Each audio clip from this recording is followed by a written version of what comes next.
untuk Bapak Mahfud MD. Korupsi pertambangan dan perikanan ilegal serta pembalakan liar masih marak terjadi. Hal ini mengakibatkan kerusakan ekologis di darat dan di laut serta ketidakadilan sosial.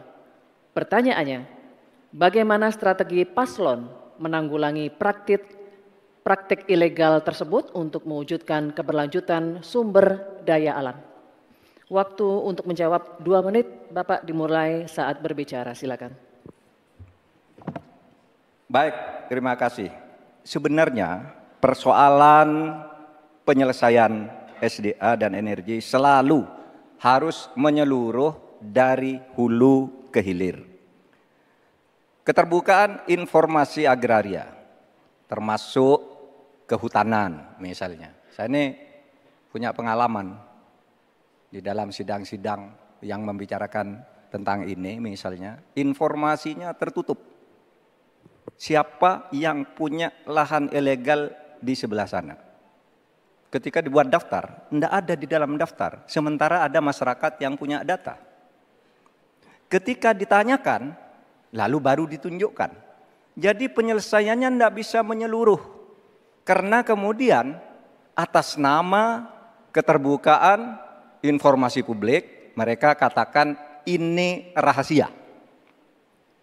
Tidak bisa dong. Rahasia itu kan bukan yang tentang data, perampasan tanah-tanah rakyat, kasus-kasusnya di mana, siapa yang menyerobot perkebunan sawit, itu kan harus daftarnya lengkap. Sesudah diselidiki apa yang terjadi di dalam analisis. Wah, itu memang permainannya buruk. Sehingga selalu disembunyikan. Kalau baru orang tahu dikeluarkan satu-satu.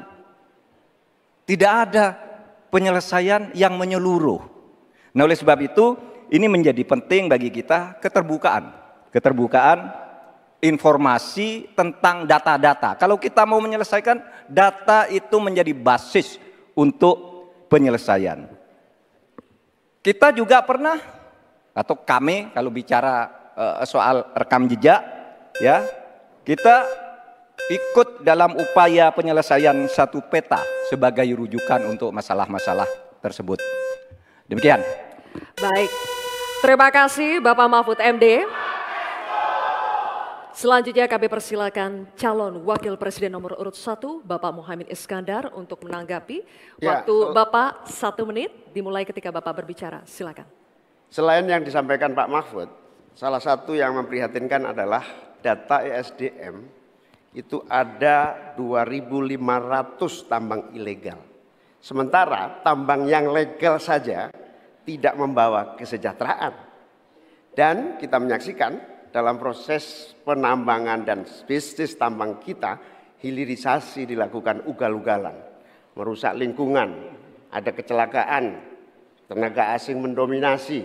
Di sisi yang lain juga perkembangan hilirisasi maupun tambang tidak signifikan dengan kesejahteraan masyarakat sekitar. Sulawesi Tengah, pertumbuhan ekonominya sampai sekarang bisa 13%, tinggi sekali, tapi rakyatnya tetap miskin dan tidak bisa menikmati.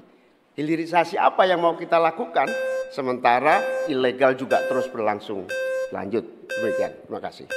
Baik, terima kasih Bapak Muhaimin Iskandar. Selanjutnya, giliran calon Wakil Presiden nomor urut 2, Bapak Gibran Rakabuming Raka. Kami berikan kesempatan juga untuk menanggapi. Waktunya 1 menit, dimulai ketika Anda berbicara. Silakan. Baik, terima kasih Gus Muhaimin dan Prof. Mahfud. Dari pasangan Prabowo Gibran, simpel saja solusinya. IUP-nya dicabut, izinnya dicabut, simpel. Karena sesuai Undang-Undang Dasar 1945, Pasal 33, Ayat 3 dan 4, dan juga Pancasila, Sila 4 dan 5, kita ingin sumber daya alam ini dimanfaatkan sebesar-besarnya untuk kemakmuran rakyat. Dan juga kita harus menjalankan Permen Investasi nomor 1 tahun 2022. Intinya kita ingin perusahaan-perusahaan besar ini bisa menggandeng UMKM lokal, pengusaha lokal, jadi mereka tidak besar sendiri, tapi ikut membesarkan warga lokal, pengusaha lokal, dan UMKM-UMKM setempat. Terima kasih. Masih ada waktu, Pak Gibran. Cukup atau lanjut? Cukup? Baik. Terima kasih. Selanjutnya kita kembali ke calon wakil presiden nomor urut 3, Bapak Mahfud MD. Kami persilakan untuk merespons tanggapan dari calon wakil presiden nomor urut 1 dan 2. Terima kasih.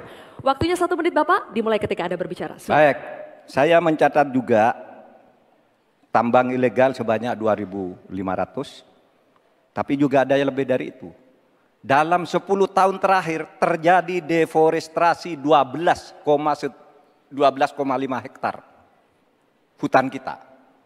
Itu jauh lebih luas dari Korea Selatan dan 23 kali luasnya Pulau Madura di mana saya tinggal. Ini deforestasi dalam waktu 10 tahun.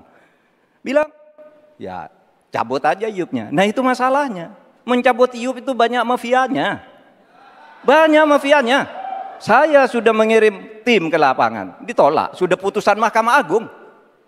Itu begitu. Bahkan KPK seminggu lalu mengatakan untuk pertambangan di Indonesia itu banyak sekali yang ilegal dan itu di-backing oleh aparat-aparat dan pejabat.